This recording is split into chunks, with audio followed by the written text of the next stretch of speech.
It's a visit with a person of high strangeness. Strange as it is, we filmed all the inserts for this show, and the beginning and the end and everything. And then what happened was we had 20 minutes missing. And at the end, we realized that we would have went overtime, so that's why it didn't allow us to tape. So I'm going to start the show a little different than we had originally. Now, towards the end, I said that Northwest Afternoon was going to come and film in our studio, which was not correct. I have to correct that. It was Evening Magazine, that's what it was. So when you get to that part, please make a note of what I just said. What we're going to do today is I'm going to show you an uncut interview. And the way this came about, last year somebody wanted to turn my book into a mini-series. And they asked me to come to Los Angeles, to Hollywood, and film a trailer that would be like for advertising and background and all of that. And I did that. And I was fully equipped to let them take the book and turn it into something. Well, so what I'm going to do today is, I'm going to show you the whole interview, uncut, to see the difference between what Hollywood does and what we do. Some kind of way they want to put you in this box, and I think that would work for the most part, except when you deal with the person of high strangeness. That's not going to work. And because sometimes when I answer a question, I get help from other places. And so we thought we show you that, to show you the difference between something that will be scripted or is scripted and what it is that we do. The other thing is we couldn't figure out how she can take all of this and cut it down to 8 minutes and turn it into a commercial. I just couldn't see it, because what you leave and what you cut and what do you use. So that's what we're going to do today. We're going to show you the difference between Hollywood and what we do here, and so that's what we're going to do. Sherry, did I leave out anything? We talked about being put in a box and things like that. I think we covered it all, pretty much. And what we had determined, I'm going to show you the book in between here real quick. What we had determined was that I was really attached to my book, and I wasn't ready to let it go, and chances are they were the wrong people to use the book to the point where it would have came out correct. And so universe just kind of maneuvers that. So now I plan on going back with a different producer, and chances are we'll pull that off. So if I could get you to give me a little pause here, I'm going to show you the book so you know which one we're talking about. Yeah? Yeah. This is a bit, I'm sorry. And the moral of the story is one person at a time. That's the book we're talking about. It is available on my website at highstrangeness.tv. And you can also pull it off MySpace/Sigeria, which is also my email. And that's how you get the book. Okay? Okay. It stuck in there, didn't it? Well, that's okay. Oh, this is the book you were telling me about. There's another book here. It's Breaking Free by Herschel Walker. And you'll find it in the football section. Except this book, he wrote it about multiple personality disorder. And by the time this airs, you'll also have an article about my experience with multiple personality disorder or dissociative identity disorder. They took a long time to write, but they'll give you a general idea. Yeah, that'll be interesting. Mm-hmm. Which kind of leads me right into something when sometimes we get attached to something. Mm-hmm. And I think because the way my book came about, I had a lot of help writing it, and it had to be written a certain way. It has 3 typos. The rest was done on purpose. Mm-hmm. One of the one of the people that reviewed it said it was a classic, but it was a nightmare, an editor's nightmare. And then later, when I added 70 pages to it, I was going to put it in plain English, and it wouldn't allow me to do that. And so I think because of that, I was so attached to it. Mm-hmm. And so I wasn't ready to let go of it, and that's probably why I sabotaged this. That could be. So what's the lesson here? Why are you always asking me what the lesson is? What do you think the lesson is? Don't get attached to things. Okay, there you go. Certain things. You sound like Hillary Clinton. Why do you always ask me first? Huh? Oops, I didn't mean to do that. That's okay, huh? You remember? Yeah. And they probably saw the ladies first. Oh, probably. As she got all bent out of shape. Yeah, I've had, I'm sick of the whole thing. But I've had fun watching these people interact. Talking about in a box. Yeah. Yeah. So what does it mean to be in a box? Huh. It's mean to be in a box. According to Ingo Swann, a very famous psychic, and he was the remote viewer that taught all the psychic spies for the government how to do things. He said when you're in a box, you are so closed in that you just have no room for anything else, for no possibilities. And when you have someone pick apart every word you say and everything you mean, how can you express yourself? Right. Your body's chained to your words, as I was to that wood stove over the winter. You like to, but you can't, you know. And then they say, well, we don't know the delegates. And what is it? Yeah. Is it called the delegates? Yeah. How are you going to get to know them if you have to dictate what they're going to say? You get them real mad and see what they do. Huh? Yeah. Yeah. So on this real TV type thing that we're doing here. We're doing real-time TV. Yeah, we do. We trip and we have. We make boo-boos, but they turn out not to be boo-boos. And Do you remember how you came into my life? I treated myself to a reading for my birthday. And you didn't have a car at the time. I didn't. I gave you a ride to the studio. You said you want to see how all this works, and I went, yeah. Okay.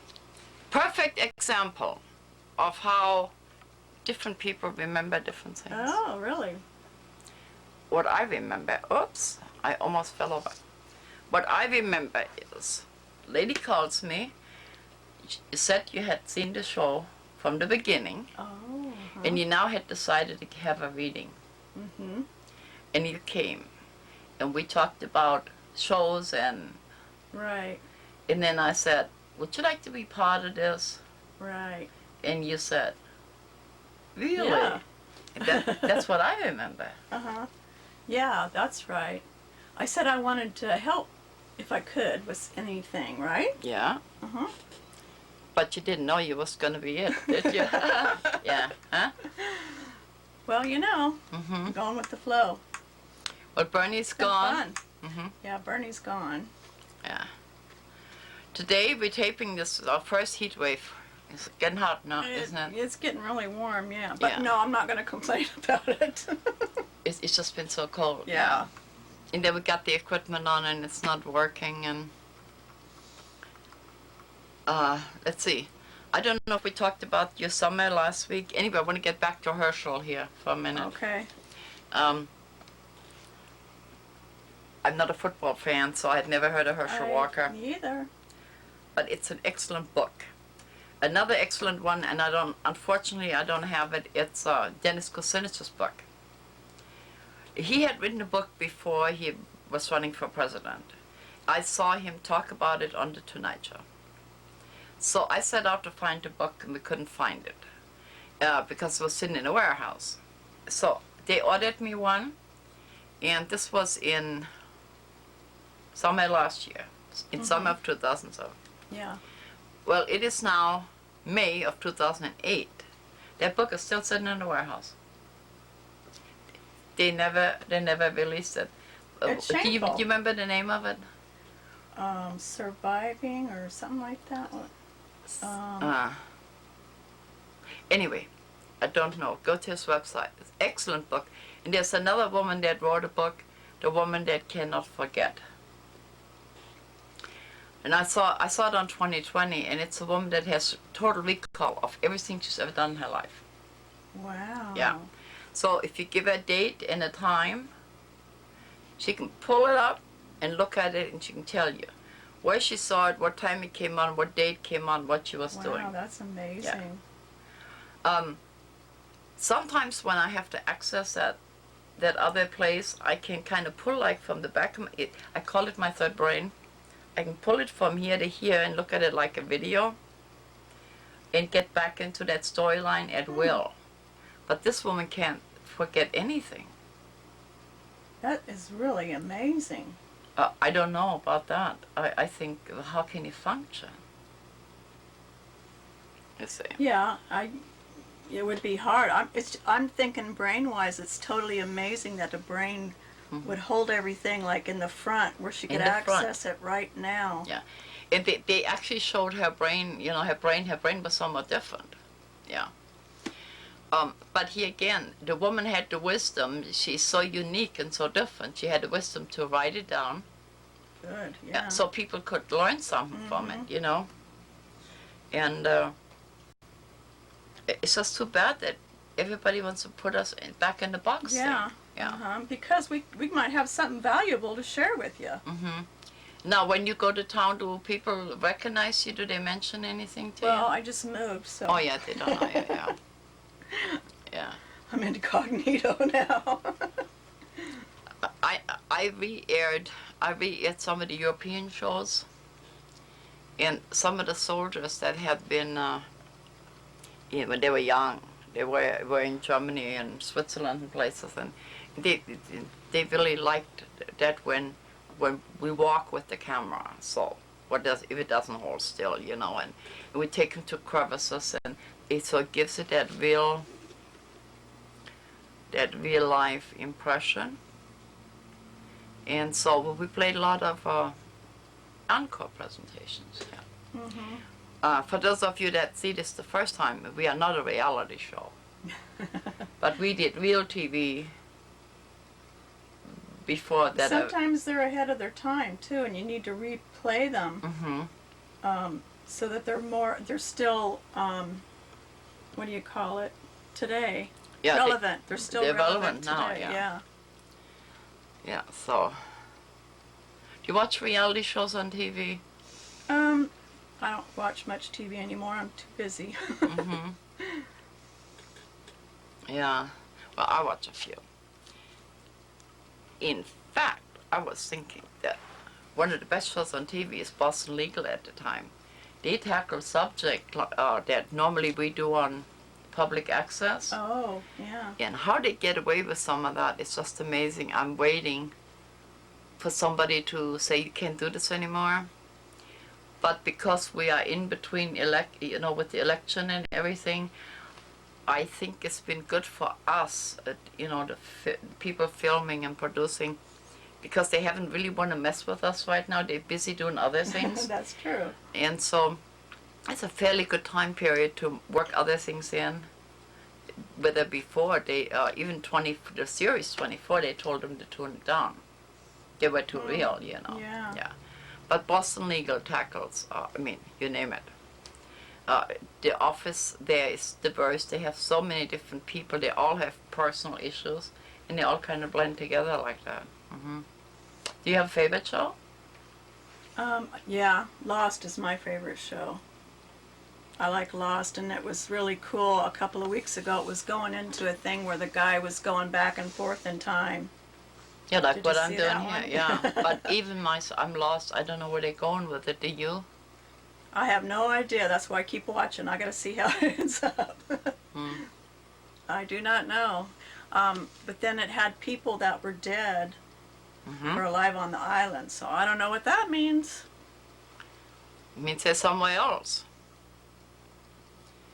Yeah, but you have to admit that some of those writers that write these things, they have help from somewhere else. Oh, yeah. Yeah. What happens to us, we do the work, and then sometimes we get the shows mixed up or something mixed up, and then as you know, it turns out right. But all that stuff is scripted. Mm-hmm. Mm-hmm. Like, what, are we timing this? Yeah, Is the alarm set? I think so. Okay. Let's see. Okay. Yeah, because we got to put an insert in here. So, but that's a good idea. This is a good time for the insert. Oh, okay. So you know what we're talking about. Well, that worked out okay then. Got it. Halftime. Okay, I'm giving a few seconds to roll. It looks wonderful. Lilian, you do so many different things. How do you define yourself? Actually, someone defined me for me because I was unable to. They consider me a person of high strangeness, meaning that I'm able to function and present things on different level, three-dimensional, interdimensional, scientific, just all the way around, and it forces people to take another look at what they are doing and change their paradigm so they can, or that they also could be a person of high strangeness. How do you help people change their paradigm? I believe my job in life and everything is to make them think. That's all.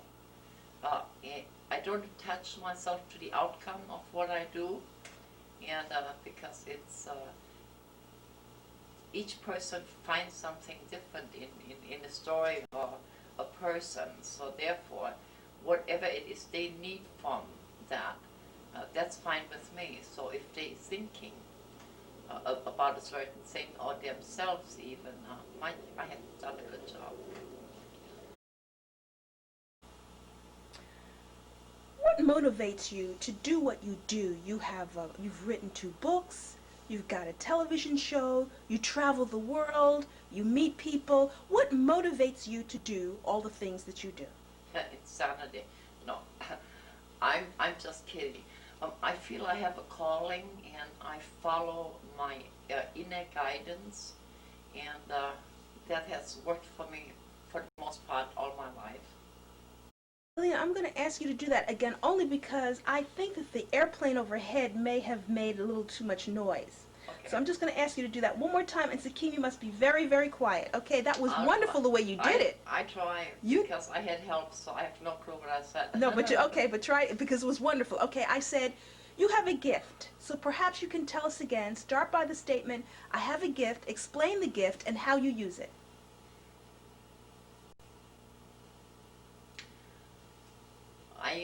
I am a gifted person, which means that I have the ability to go forward in time for clients, friends, and predict things in as much as once I go forward, I will look at events and occurrences for people that they in turn can adjust to if they don't like the outcome the way I'm looking at it.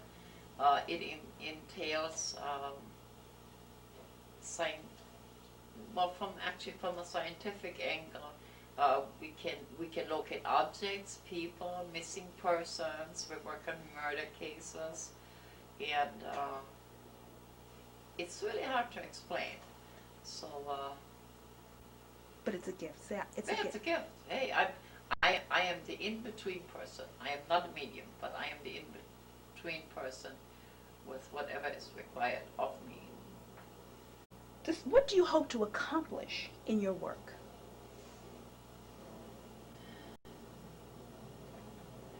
What I'm hoping to accomplish is, again, I must get back to the point. I believe it is my job to make people think for themselves and therefore add to the big picture of the world stage, because people have free choice. So too many leaders, too many people in charge. Each person has the God-given right to make their own decisions, and may they be good or bad. But it's my job to tap into that one part of them that says, and then that's my job. Tell us whether your children are gifted, whether they have the same gift, and how have you lived your life being a gifted person and then being a mother? How is that? How have you been able to work both ways? My life is not an easy one. There was a lot of drama involved at an early age. Then I did the mother and wife thing, if you will. I had children. I had to, get a three-dimensional normal job. I come from a long line of people like myself, so I consider it to be normal. I came to the United States and was shown other ways, and so I wanted to be Americanized and try things the other ways, and that did not work for me. So at the age of 40, circumstances forced me, I call it the universe, forced me to go back to how I was originally and just do my work and follow that calling. Almost all of my family members are gifted. Some work it openly or normally, and others sometimes go into fear because I don't like the word power. I believe that some of them have managed to be empowered to live their life according to the gifts that was handed down genetically to them from my mother's side of the family. Originally, I was born in Algeria. At one point, I ended up in Europe for a short time, and then immigrated into the United States as a German national in 1966, and I had married a soldier. I already had one child, which was fashionable for, where I come from, and I've been in the United States for 41 years, and so I've been in the United States for a very long time. All my adult life was spent in the United States, in Washington State. Is there a part of you that feels that you are Algerian by nature or African by nature? And if so, explain a little bit about your upbringing, etc. Zakim, you got to be quiet over there. Is there a part of you that you consider Algerian or African by nature, and do you feel your African roots, that kind of thing? Okay. I feel a person's ethnicity is generic. Excuse me, I'm sorry. Zakim, it's too noisy. Okay, go ahead.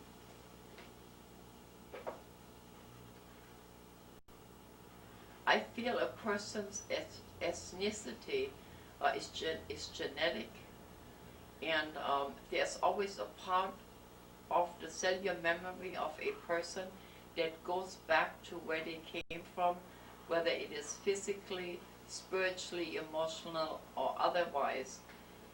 That is actually one of the things I try to explain to people, that even though we all want to be alike, I don't believe that's ever going to happen. We're going to have to be able to honor our differences so we can instinctively follow that ethical background in cellular memory that we have as a people. So location is not relevant to, I'm an African. Yeah. Okay.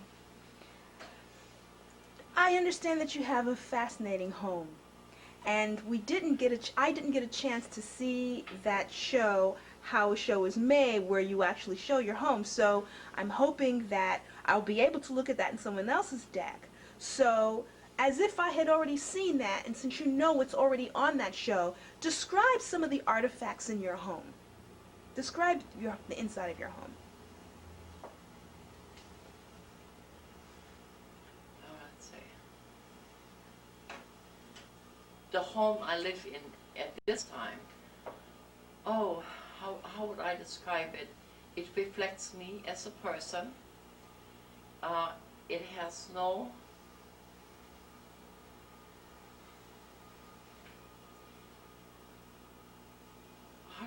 that's a good one. How would I describe my home? It is colorful.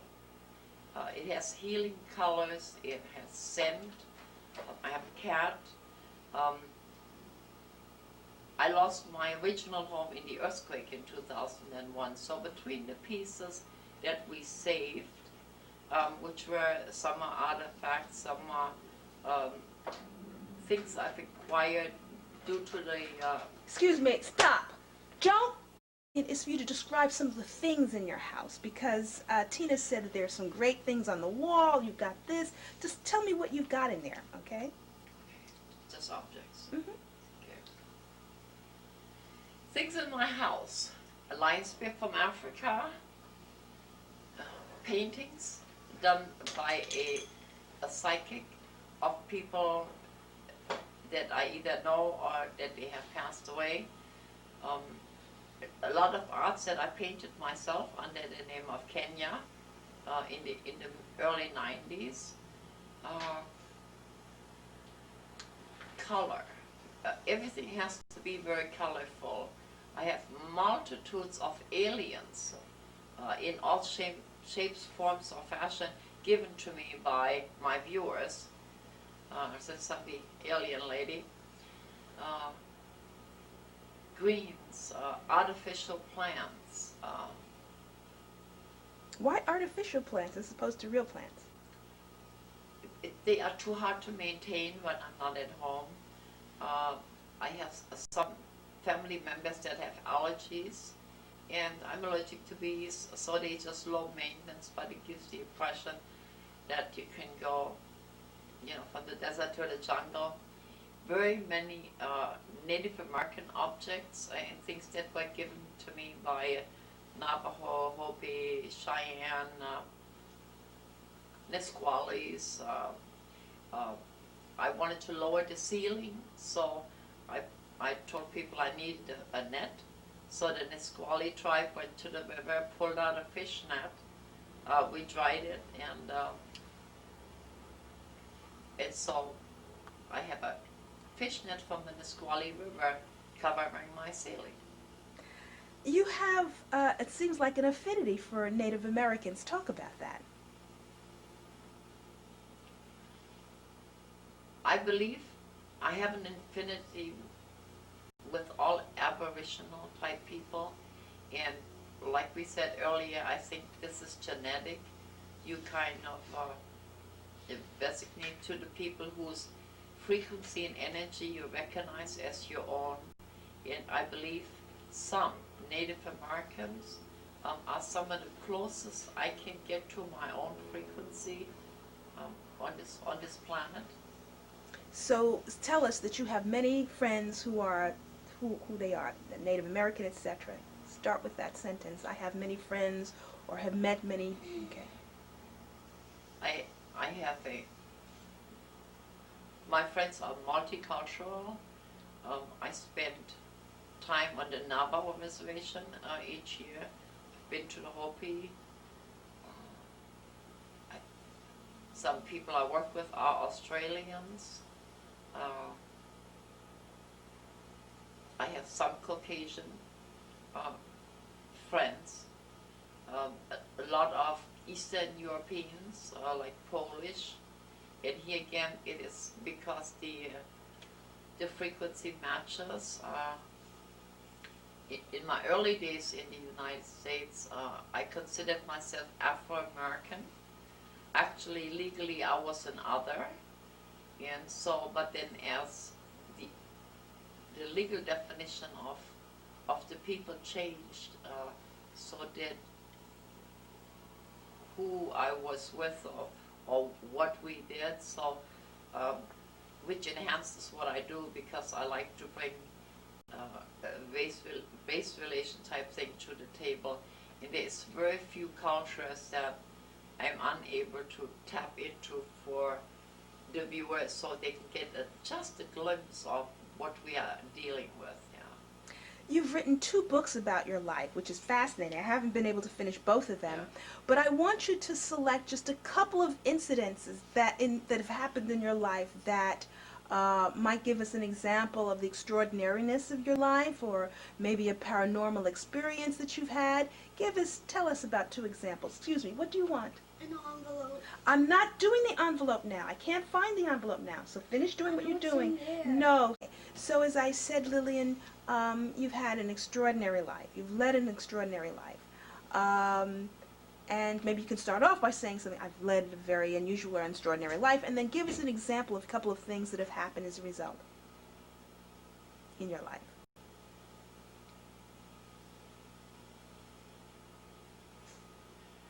Let's go to the general audience,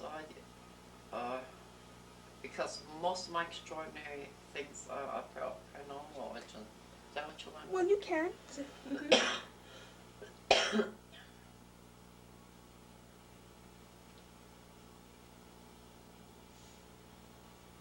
Some would say that I've led an extraordinary life. However, it gets real sticky and complicated sometimes.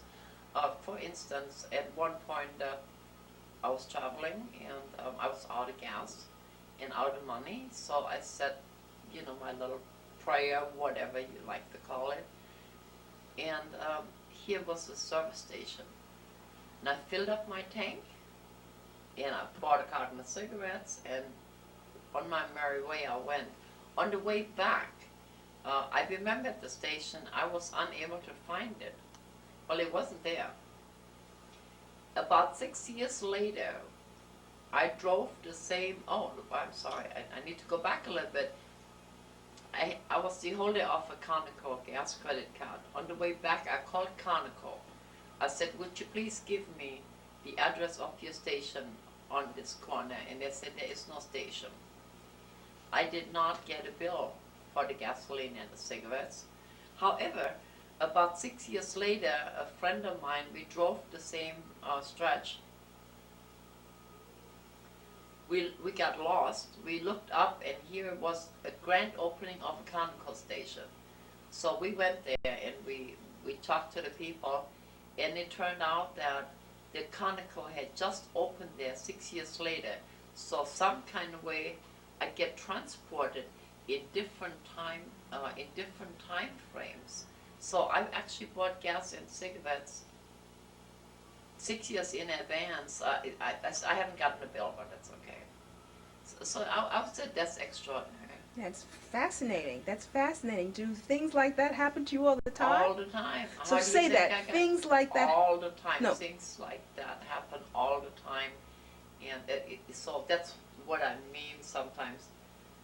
What I consider normal is just not normal to a lot of people. Being able to manifest that. And tell us that you've done some work for the police in terms of identifying things. Can you tell us a little bit about that kind of work that you've done? At one point, I almost specialized in runaway children, which there was no charge for that. I helped locate murder victims, stolen property, you name it. By doing that, you follow the energy of a person or an object.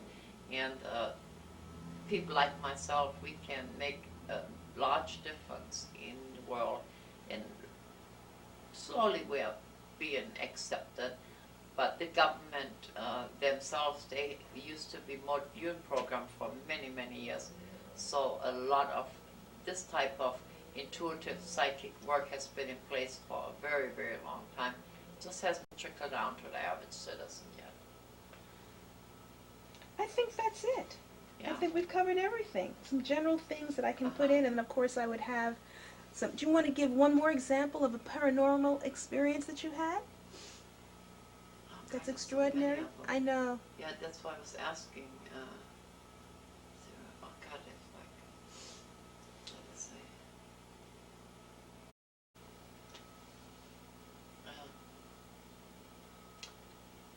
I believe one of the things I'm rather proud of. We went to, me, myself, and and a couple of people on my crew went to Missouri to examine the spook light of Joplin, Missouri. For hundreds of years, the spook light was one spook light, and Dr. Robert Gibbons had made it very famous. When we went to film spook lights, I'm sorry, I keep saying lights. When we filmed the spook light that the Army Corps of Engineers had been trying to locate for many, many years, and in Real TV had been there, and Skeptic TV, and well, anyway, we didn't have to wait long, and therefore we have 7 instead of 1. So I'm the proud owner of 7 spook lights at the same time. In the meantime, they have been hooked to the what is it called? GPS. There you go. It was hooked to GPS, and so I think in summarizing is, it seems I have the ability to be at the wrong place at the right time, or the right place at the wrong time. The fact remains that I've been able to just enter situations and occurrences that I was able to document for the rest of the world, so they could learn something from it and therefore save themselves from having to experience it themselves. Very good. Very good. That was the insert. So we're going to talk about that insert here in just a minute. First, I want to tell you, and I'm going to put this first so we don't run out of time. My granddaughter Ebony bought a car so she can go to work. And so one day, after she got her license and everything, she decided to go to Ocean Shores. Between here and Ocean Shores, there is this time warp we have made reference to before, and she's aware of that. So they had washed her car and everything was out of it except her and her boyfriend, you know. She starts entering between Elma and Setsup, where that time discrepancy is.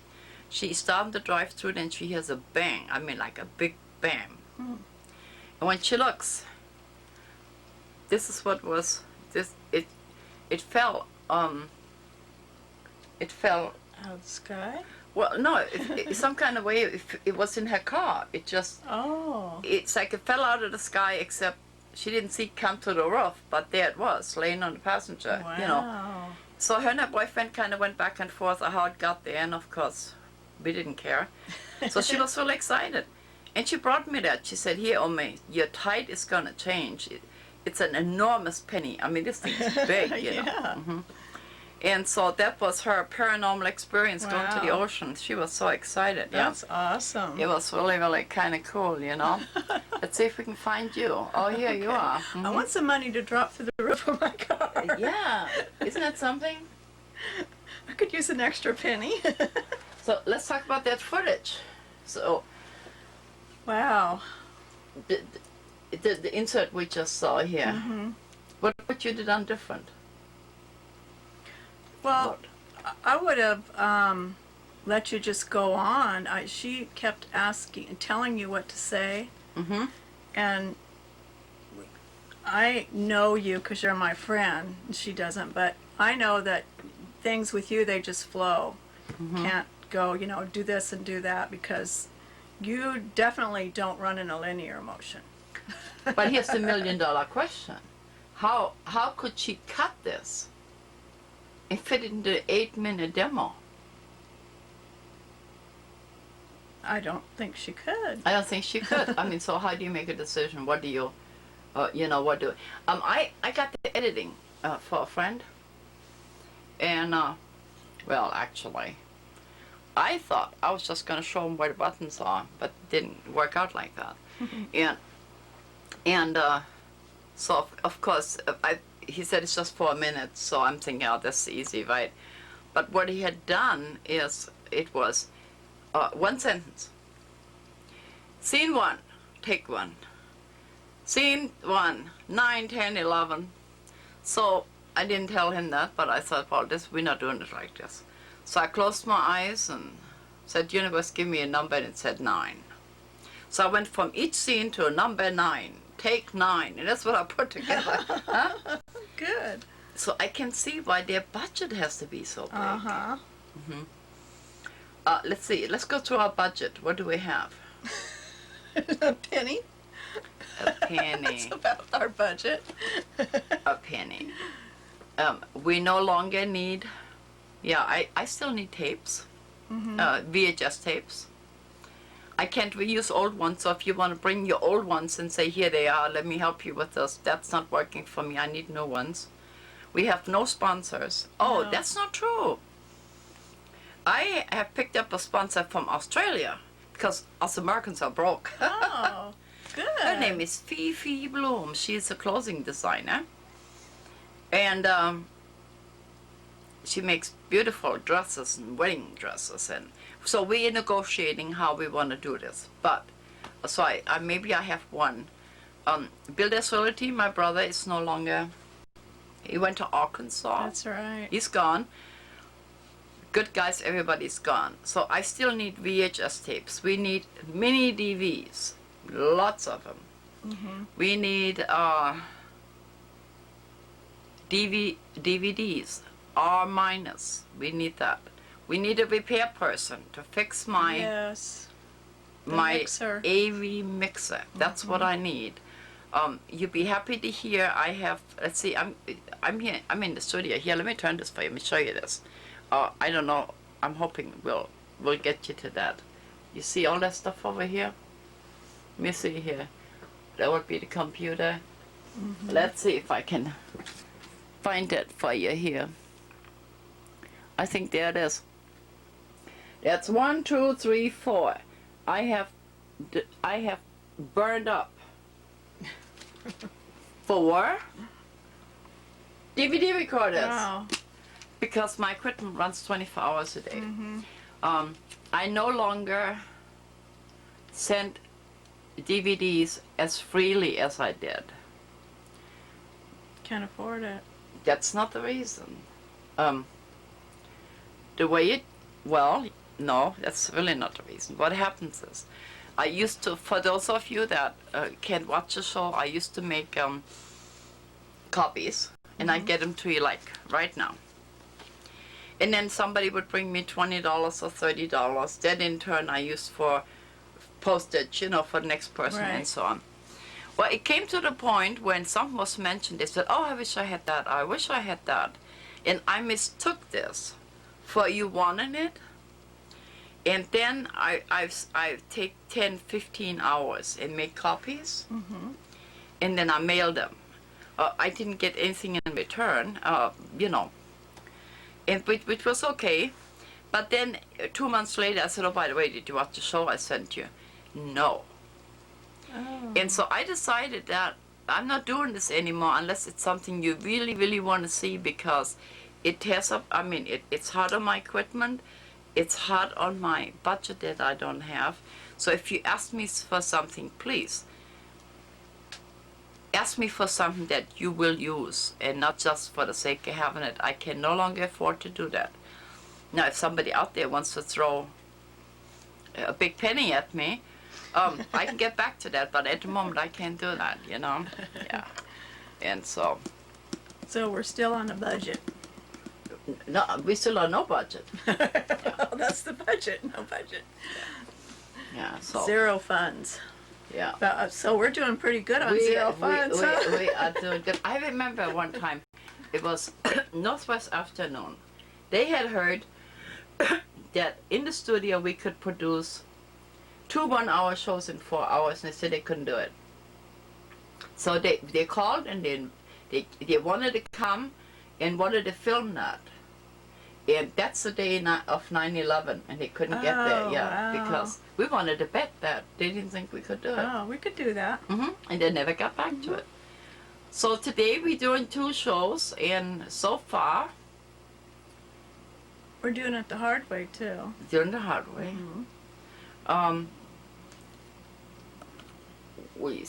We started at 10. 10.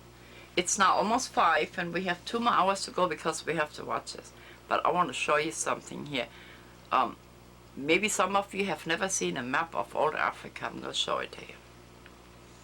Let's see, I need to push a button here, because if not, I'm going to make everybody dizzy. Here you go. I think I got it. No, I didn't. I can't find the button. Can you walk around and get... I'll talk to you while she finds the button. What button do you want to pause? I want to pause it. Okay. That's an old map of Africa. From before they renamed all the countries. And up there where it says Algeria, way up there, that's where I'm from. Now, when I was a very little girl, we had an earthquake. And the Agadir Mountains moved 2 feet, that whole mountain range there. Wow. And I remember that. I must have been 2 years old. I remember that. So, so that's what the old African map used to look like. Yeah, and it survived the earthquake. It got ripped a little bit, but I can't show you the bottom because I got all this stuff up here from my room that's still unorganized, because I still have a hole in the roof of the glass room. And why do they change the name of places? Because they could. No, somebody else probably conquered them, you know, conquer and destroy, that type of thing. Mm-hmm. That's it. We made it. I would show you more, but this is so messy. It's like it's like unbelievable here. Let me have you talk here for a minute. I gotta do some. This is a buzzer, but it's no longer. It's no longer in sync with what we're doing. With what we're doing, Yeah. yeah, because we got sidetracked again. Yeah, and by the time you see this, go vote. Vote. Oh, yeah. Uh-huh. We know it was confusing, but Mm-hmm. yeah. On the predictions, we talked about makeup and how there was problem with makeup. We said there was going to be problems with the cosmetic industry. Oh. And that's going on now, you know, where they found a lot of toxic ingredients. Oh. So check your makeup. I did. I had some old makeup. And make sure that the little kids, you know, when they want to play with mom stuff, make sure it's not ancient stuff and they get any kind of infections and stuff like that. And stuff like that. So how about your daughter? She wear makeup? She did for a little while, and then she decided, too much trouble. She's still too young. Mm-hmm. Yeah. So I don't know if you can see that. 24, 25. Yeah, 24. In case you wonder what we're doing, we're counting the minutes so we don't run over time. Oh yeah, this is exciting. There was a time when if I went 1 minute over, they sent the show back. I got lucky. The gentleman that's doing it now, he just cut it for me. He just, you know, push a button and... That's kind of him. Mm-hmm. Yeah, and I had a nice experience the other day at the studio. I went up there and there was a young man. He must be a new intern or something. And he was feeding the shows into... He was feeding it into the... oops, it's gonna fall. He was feeding it into... where you program it. You program it into a computer, push a button, take care of itself. Well, it was an older show with Stanton Friedman, the UFO investigator. Uh-huh. And so I think somewhere he saw Stanton Friedman on his History Channel or wherever. Mm-hmm. And so he didn't see me standing there, so he said to the other man, he said, "Oh my God, what is he doing on TCTV?" And the guy said, "Well, yeah, you know, Lilian does those types of shows." And he said, "And who the hell's Lilian?" And the man pointed backwards and he turned around. But I don't know if he was supposed to watch the whole thing, but I think he was fully excited. But it made me feel good, like I'm doing something. Uh-huh. You know what I mean? Yeah. The fact that somebody noticed we did a little something out of the ordinary, you know? Yeah. And, That's cool, just because we want to know if people are paying attention. yeah, they do.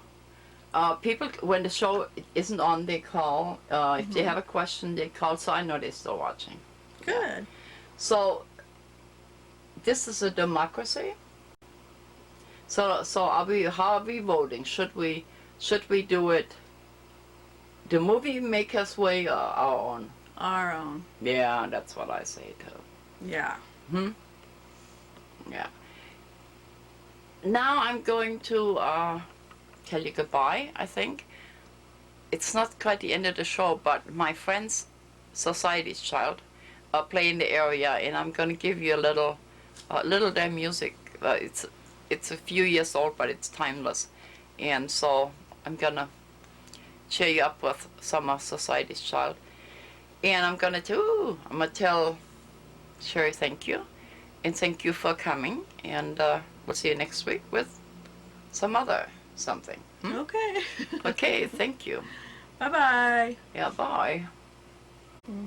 Huh? Yeah.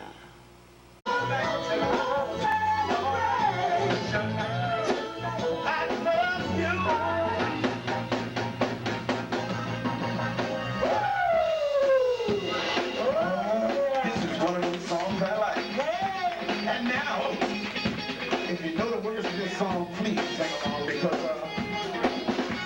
this is one of those sing along.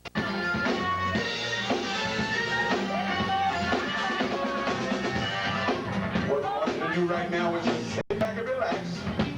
Wait a few minutes and we're gonna come back and make you dance. So far about what, 10 minutes? 5-10 minutes? You know, give or take a few, you know how bands do. But for those of you who have been out on the dance floor, thank you very much for coming out. And you right now own a piece of first prize, which is a ride home at Cornell tonight. So, get those hands up here, you know. He's cool, he's got a Brougham Cadillac and everything. With Society's Child, we're gonna take one short break and we'll be back. And we're gonna come back and boogie. Y'all ready to dance? Somebody make some noise!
on the new version of Lilian, Miss Lilian.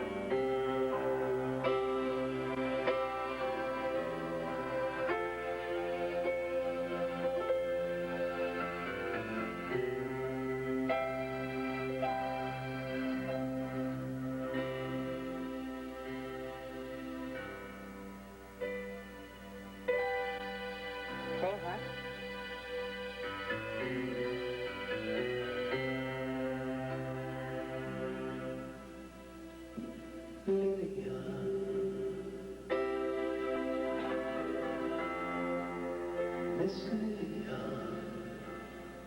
I'd like to thank you for all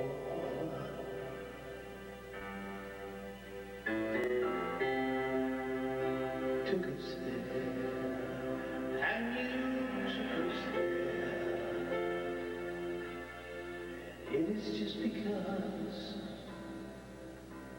you really care.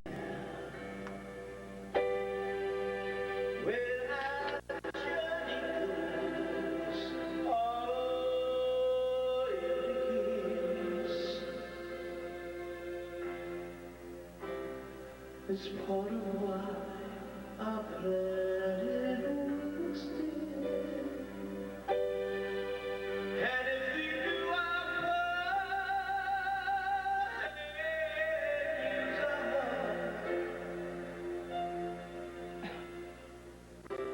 fill our mission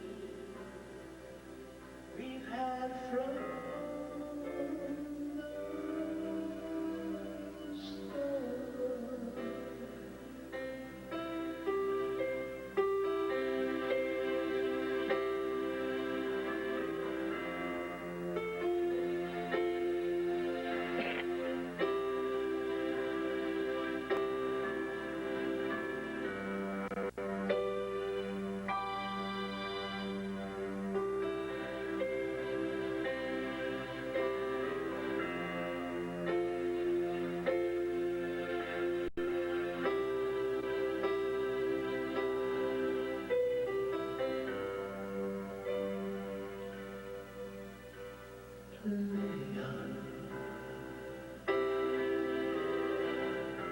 Miss Lilian, we'd like to thank you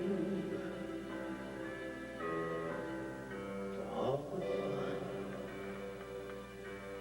while you took us here and you took us there. It is just because you